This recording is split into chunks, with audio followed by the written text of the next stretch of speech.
अस्सलाम वालेकुम जी, क्या हाल चाल है आप सबके। आज हम सीखेंगे कि किस तरह से आपने बड़े सूट में से एक बच्चे का सूट तैयार करना है। तो मैं आप लोगों को पूरी कटिंग बताऊंगी, स्टिचिंग नहीं दिखा पाऊंगी क्योंकि वीडियो बहुत लंबी हो जाएगी। अच्छा, ये एक एक्सेल साइज़ का बड़े वाला सूट था और इसमें से ना इस साइज़ के बच्चे का सूट निकालना है। ये तकरीबन 8 साल का बच्चा है और इसकी जो प्रॉपर लेंथ वगैरह होगी वो तो आपने अपने अकॉर्डिंग लेनी है। इस वीडियो में मैं आपको सिर्फ यही बता सकूंगी कि एक एक्सेल लार्ज साइज़ के सूट में से आपने बच्चे का सूट कैसे रेडी करना है। अब मैंने यहाँ पर लेंथ मेजर करके कपड़ा उतारना है और नीचे से दामन हमारा ऑलरेडी फोल्ड हुआ है, तो मैं वहाँ से कपड़ा नहीं रखूँगी फोल्डिंग का और ऊपर से फोल्डिंग का कपड़ा 1/2 इंच छोड़ के बाकी की लेंथ को उतार दूँगी।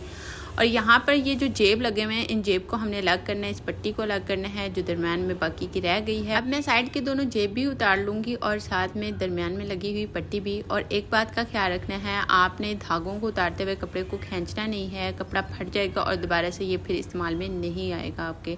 अब देखिए, मैंने साइड के दोनों जेब उतार दिए, ये भी जेब उतर गया। अब इसको कटिंग करना मैं आप लोगों को सामने दिखाऊंगी ताकि आप लोगों को आइडिया हो जाए किस तरह से मैंने इसकी कटिंग की। दोनों साइड के मैंने जेब भी उतार ली और दरमियान वाली पट्टी भी निकाल दी है। और दरमियान वाली जो पट्टी है उसको कभी भी खींच के नहीं उतारना आपने, क्योंकि वही तो मेन पार्ट है सेंटर का।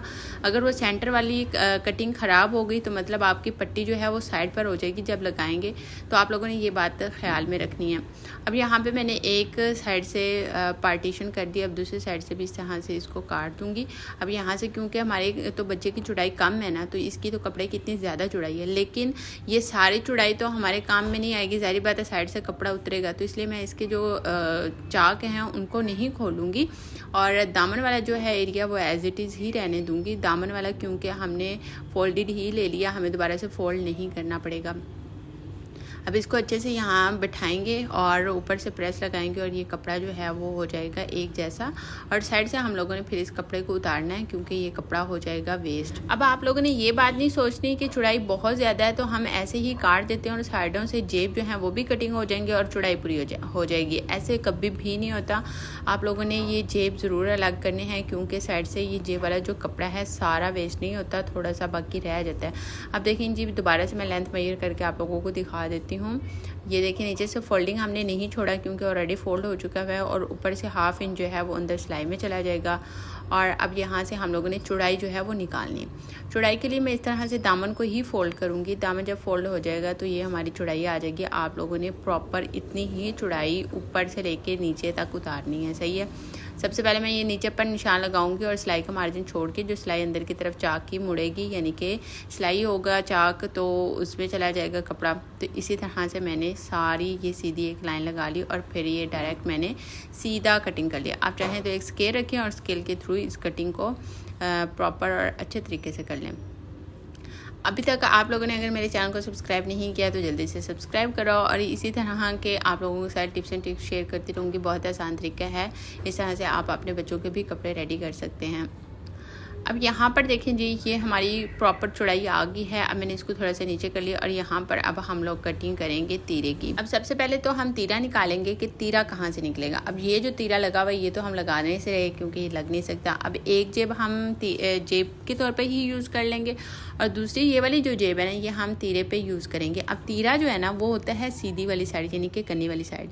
अब तीरे के ना 2 पार्ट होते हैं, एक अंदर की तरफ यूज़ होता है और एक बाहर की तरफ आता है, ऐसा ही होता है ना।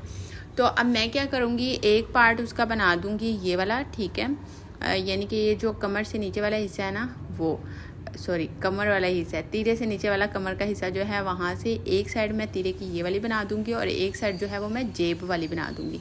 अब जेब वाली साइड का जो कपड़ा है वो होगा सीधा, यानी कि कन्नी वाली साइड का होता है और वही तीरा लगता है जो बाहर की तरफ नजर आएगा। अब कमर के हिस्से का हमने जो कपड़ा उतारा था वो और जेब एक जो है उससे हम अपने तीरे को करेंगे कंप्लीट। तो देखें जी क्या क्या तरीका होता है कपड़े को रेडी करने का। अगर आप में भी थोड़ी सी हिम्मत है तो कूद जाया करें और फिर इंशाल्लाह अल्लाह ताला ही कामयाबी देता है हर काम में। और अगर वो ख़राब हो भी जाए तो कोई मसला नहीं है यार, फिर क्या हो गया, चीज़ें तो आने जाने वाली हैं, ख़राब हो गया तो क्या हुआ। अब देखें जी, ये आ गया हमारा जेब और ये वाला कपड़ा वो आ गया जो हमने कमर वाली साइड से निकाला है। अब इन दोनों को इस तरह से मैं ऊपर रखूँगी। जो लोग लड़कों के कपड़े सिलाई करते हैं उनको तो समझ आ गया कि तीरे के 2 कपड़े क्यों होते हैं, ठीक है। ये दोनों साइड्स होंगी। अब इन दोनों साइड्स की हमने कटिंग करनी है। अच्छा, यहाँ पर कटिंग मैं आप लोगों को नहीं सिखा रही, जस्ट ये बता रही हूँ कि बड़े वाले कपड़े में से आपने, यानी कि बड़े वाले सूट में से छोटे बच्चे का सूट कैसे निकालना है। तो अब तीरे की यहाँ पर लेंथ जो है वो मैं मेजर कर लेती हूँ। ये होगी जी तिरे की, सॉरी लेंथ नहीं, चौड़ाई। ये होगी तिरे की चौड़ाई। तो इसको बंद वाली साइड से ही इस तरह से मेजर करूँगी और सिलाई का मार्जिन छोड़ के यहाँ पे निशान लगाऊंगी। बहुत आसान तरीका है जी, आप लोग भी लड़कों के कपड़े सिलाई कर सकते हैं। मैं आप लोगों के साथ डिफरेंट इनकी टिप्स एंड ट्रिक्स शेयर करती रहूँगी, आप लोग भी बना सकते हैं। मैं लड़कों के कपड़े बहुत कम सिलाई करती हूँ, दिल करे तो करती हूँ, अदरवाइज़ नहीं करती। तो ये है कि आप लोगों के लिए वीडियो ज़रूर बनाऊँगी। वैसे मैंने पट्टी और फ्रंट वाली जो पट्टी होती है ना, जिसके ऊपर चाक और बटन लगते हैं, तो काज और बटन वो मैंने आप लोगों के साथ शेयर की हुई है वीडियो, उसको ज़रूर देखिएगा। तो यहाँ पे जी ये है हमारे तीरे की चौड़ाई आगे पीछे से नहीं लेते, यहाँ से लेते हैं जहाँ पे बिल्कुल नोक बनी होती है ना तीरे के ऊपर। तो ये आ गया, यानी कि जहाँ पे बिल्कुल हमारा शोल्डर ख़त्म हो रहा है गर्दन वाली साइड तक, वो वाला हिस्सा। अब इस तरह से इसको सीधा उतारेंगे तो ये हमारे पास लेंथ भी आ गई और विड्थ भी आ गई हमारे तीरे की। यहाँ से इस तरह से उरेब में हम लोग कटिंग करते हैं। असल में खरिया जो है ना हमारा, वो बहुत टूटता है, कभी मेरे पाँव के नीचे आ जाएगा, कभी किसी चीज़ के नीचे आ जाएगा। तो इस तरह से ना उसके पीसेस हो जाते हैं बहुत छोटे छोटे, तो एक दिन लेके और दूसरे दिन ख़त्म हो जाता है। तो इस वजह से ना मेरे पास बहुत छोटा पीस था और बड़े वाला जो है ना मॉर्निंग का टाइम था, तो इसलिए मैं मंगवा नहीं सकी। यहाँ पे ये आ गया हमारा तीरा रेडी हो गया। मैंने आप लोगों को प्रॉपर कटिंग करना नहीं सिखानी यहाँ पर इस वीडियो में। ये ना कहना कि बाजी क्लियर तो बताया नहीं किस तरह से क्या मेजरमेंट लिया आपने तीरे की, तो जस्ट बता रही हूँ कि इस तरह से आप लोग कटिंग कर सकते हैं। यहाँ से हमने ऊपर से कपड़ा भी सीधा कर लिया। ये आ गया हमारा प्रॉपर तीरा और इसी तरह से हमने इसके जो मोढे हैं उसकी कटिंग कर लेनी है। अच्छा, जो बॉयज़ का मोढा होता है ना, उसकी ज़्यादा गहराई नहीं होती, ठीक है, बिल्कुल हल्की सी शेप देनी होती है और उसके बाद जो है फाइनल कटिंग हो जाती है। फ्रंट की भी होती है, लेकिन ये बच्चे का तो इसलिए मैं इसकी फ्रंट की कटिंग बिल्कुल भी नहीं करूँगी मोढे की, यानी कि जो गहराई की कटिंग होती है। तो एक तो हमारा फ्रंट वाला जो इस तरह से उरेब में कटिंग होता है, जैसे हम ट्राउज़र को कटिंग करते हैं फ्रंट से, और बैक वाला जो है ना वो बिल्कुल इस तरह से ना 1/2 इंच ऐसे कटिंग हो जाता है। जितना हमने 1/2 इंच स्टार्टिंग से उरेब में लिया होता है, वो सारा हमारा बैक वाली साइड जो है ना वो एंड तक इस तरह से कटिंग हो जाती है। ये होगी जी हमारी शर्ट की फाइनल कटिंग। और नीचे जो है वो ऑलरेडी हाफ तक तो कट लगा हुआ है, क्योंकि हमने वो पट्टी ऑलरेडी उतारी थी तो उसका कट था। तो आप लोगों ने ये कोशिश करनी है कि जब भी आप इस तरह से कपड़े बनाएं तो फ्रंट वाली साइड जो है ना उसकी जो दरमियान वाली पट्टी है उसका ऑलरेडी कट लगा होता है, वो आपने नया सूट बनाते हुए दरमियान में ही रखना होता है। ये हमारी फाइनल कटिंग होगी और यहाँ पर जी हमने जेब के कट लगा लिए। ये हमारा जेब आ गया और ये नीचे काज का, सॉरी चाक का, काज चाक सारा मिक्स हो गया यार कसम से।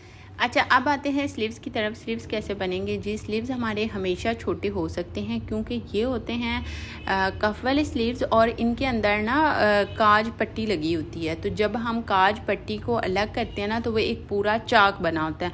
अब इसी तरह से अगर हम स्लीव बाबा बाजू वाले बनाते हैं ना, जो सिंपल स्लीव होते हैं कुर्ते के, जैसे इस नाप वाले साइज़ वाले शर्ट के बने हुए हैं, तो क्या होता है कि वो जो कट होता है ना यहाँ पर, अब मैंने इसकी लेंथ कटिंग कर दी ना, अब वो जो पट्टी थोड़ी सी लगी रह गई है उसके नीचे तो कट लगा हुआ है ना, अब वो कट हमें ना यानी कि प्रॉब्लम करता है। तो उस कट को हमने कवर करने के लिए लेंथ छोटी करनी पड़ जाती है और या फिर स्लीव्स के आगे एक्स्ट्रा एक पट्टी लगानी पड़ती है। आप लोगों ने क्या करना है, अगर आप लोगों का बच्चा बड़ा है यानी कि 8 साल से बड़ा है तो सारी बात है उसकी स्लीव्स की लेंथ ज़्यादा होगी, तो आप लोगों ने यहाँ पर आगे कफ लगाना होगा, ठीक है। जब आप कफ लगाएंगे तो फिर क्या होगा कि इसकी लेंथ भी पूरी हो जाएगी और ये जो कट वाला मसला है ना ये भी हल हो जाएगा। तो ये देखें जी, इसी तरह से हम लोगों ने इसके 4 सूट रेडी किए हैं। वैसे तो इस सूट का भी हाल नहीं था, लेकिन ये है कि गर्मियों में चल जाते हैं। छोटे बच्चे अपने अगर बड़े बहन भाइयों के पहन ले तो क्या ही मसला है, कोई मसला नहीं है यार, पहन सकते हैं। थोड़ी सी मेरी कटिंग इधर उधर हो रही थी क्योंकि ना मैं साथ साथ बातें कर रही थी फ़ोन पे बातें कर रही थी, साथ वीडियो बना रही थी, साथ सारे काम चला रही थी यार कसम से, किसी से मैंने पागल हो जाना है। बहुत मेन और अच्छा टॉपिक था जिस पर डिस्कस भी करना बनता था, तो वो फिर मैंने कहा चलो साथ साथ कर लेती हूँ। अब मैंने वीडियो स्टार्ट की हुई है तो इसको रोक के मैं उधर लग गई ना तो फिर ये रह जानी है। अब ट्राउज़र की बारी आ गई जी। ट्राउज़र जो है वो हमने इसी तरह से हमारे पास ट्राउज़र बना हुआ था तो ट्राउज़र निकालेंगे। अब क्योंकि ये बच्चा है तो यहाँ पर अगर मैं इसकी लेंथ नीचे ही पूरी कर दूँ, ठीक है, मैं कहूँ कि यार पाइचा तो ऑलरेडी बना हुआ है, छोड़ो पाइचे को ऐसे ही रहने देती हूँ, ऊपर से कटिंग कर देती हूँ। ऊपर से कटिंग कर दी तो आसन छोटा हो जाना था, तो आसन कैसे पूरा करती, तो इसलिए मुझे थोड़ी कटिंग ऊपर से करनी पड़ी है, थोड़ी सी नीचे से करनी पड़ी है। तो नीचे से मैं इतना इतना उतार दूँगी जितना फोल्ड हुआ है, और उसके बाद ऊपर से तो मैंने ऑलरेडी कटिंग कर दी है। और जी ये जो साइड से कटिंग हुई है ना थाई वाली जगह से, तो यहाँ से भी हम थोड़ी सी कटिंग करेंगे, कपड़ा उतारेंगे ताकि क्योंकि ये बच्चे का है तो उसको फिट आए। सही है। अब ये देखें ये हमारी लेंथ है और हमारी लेंथ कितनी ज़्यादा हो रही है, तो अब यहाँ से हमने थाई भी तो पूरी करनी है ना। तो नीचे से ये कपड़ा मैंने उतार दिया और बाकी का मैंने फोल्डिंग के लिए रख लिया, नया फोल्ड होगा। और ऊपर से भी इसी तरह से मैंने 1.5 इंच इस ट्राउज़र से मैंने बड़ा रखा है, साइज़ वाले से मैंने 1.5 इंच बड़ा रखा है क्योंकि उन्होंने कहा था कि बड़ा हो। तो अब यहाँ पर जी बाकी का एक्स्ट्रा कपड़ा मैंने ऊपर से उतार दिया, इसको कर लेंगे सीधा। अल्लाह की कसम से इतने गंदे मेरे हाथ इसमें आते हैं ना, मतलब कि मोबाइल इतना अच्छा है, उसमें मतलब नया लिया है, उसमें अच्छे आने चाहिए, लेकिन ना, मुझे लगता है मुझे लोकेशन चेंज करनी चाहिए। थोड़ी लोकेशन चेंज करूँगी तो शायद अच्छे आएँ। इतने गंदे आते, इतने तो मेरे रियल में नहीं है ख़राब हाथ जितने अंदर आते हैं। मुझे फिर अजीब लगता है जब मैं वीडियो पे वॉइस ओवर कर रही होती हूँ। तो ये हो गया जी। अब हमने इसको सीधा सीधा कर लिया सारा कुछ। अब नीचे से मैं कटिंग नहीं करूँगी पांचे से, लेकिन पांचे से जब मैं सिलाई लगाऊंगी ना तो मैं दोनों साइड से ना आधा आधा इंच सिलाई लगाऊंगी अंदर की तरफ। ये कपड़ा हम लोग इस तरह से उतारेंगे, यहाँ से मैं आसन की कटिंग कर दूँगी और ये आसन हमारा ऊपर से पूरा हो जाएगा। ये देखें जी, ये हमारा आसन ऊपर से इतना फोल्ड हुआ तो हमारा आसन आ गया पूरा। अब यहाँ से जी ये वाला मैं उतार दूँगी ताकि थाई से बच्चे को ज़्यादा खुला ना हो और ऊपर से भी फिटेड में हो। तो ये होगी जी हमारी फाइनल और फुल कटिंग। अब आप लोगों ने मुझे बताना है कटिंग आप लोगों को कैसे लगी। मेरे चैनल को ज़रूर सब्सक्राइब करिएगा और वीडियो को ज़रूर शेयर भी क्या करें यार। बटन मैंने आज सुबह सुबह इसके लगाए हैं तो जल्दी से मैंने वीडियो भी बना दी। यहाँ से ये अच्छे तरह से प्रेस करूँगी ना तो ऐसे बैठ जाएगा। ये ना समझना कि इतने बल आ रहे हैं तो सही नहीं सिलाई किया इसने, अभी इस्त्री करने वाला है तो इस्त्री करूँगी ना सही फिट होगा, सारा कुछ फिट हो जाएगा यार, मसला हल हो जाएगा जो आप लोगों को नज़र आ रहा है इस तरह से। ओके जी, मिलते हैं नेक्स्ट वीडियो में। अल्लाह हाफिज़।